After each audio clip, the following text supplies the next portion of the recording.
They should have got the mic on as well. Okay.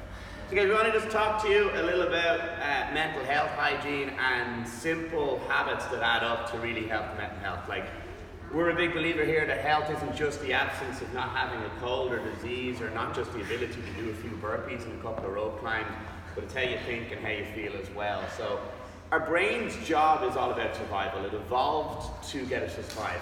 So our brain's job isn't to automatically make us happy, it's to detect threats and try and work its way around that. Right? Now, we're not in the same threat environment we evolved in, but our brain still searches like that. So it's our job to deliberately look for opportunities to build on a happiness. And the first one and the biggest one is training your brain how to think of gratitude.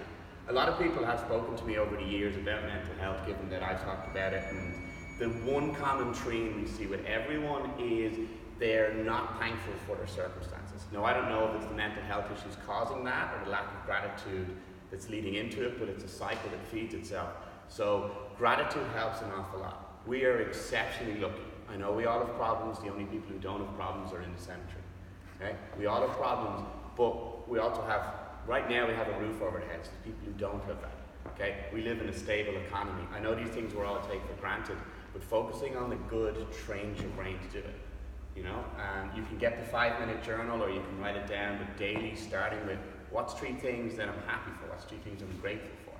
I got my first rope climb today, that's cool, instead of thinking, oh, I'll never make it to the top of the rope. I got to train today, this is a privilege we have, even though the workout kicks our ass.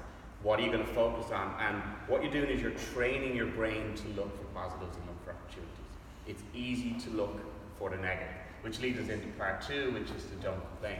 Complaining is like drinking a can of Coke. It feels good in the moment, but it's doing your body damage. Okay? And what you're doing there is then you're training your body to look at things that suck. Oh my God, the weather's changing. Guess what? The weather gets cold this time every year.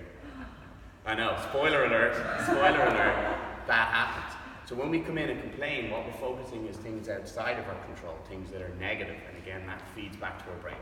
You might think, well, like, what does it matter? I'm just mentioning the fact about the weather. Again, you're focusing on the negative side of your life, which is reducing your overall happiness, and it's psychologically weak.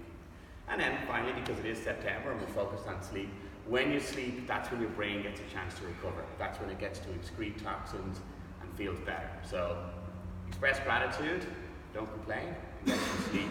These things seem really simple, but add it up daily, making it a practice makes a huge difference to your mental health. Thanks, team.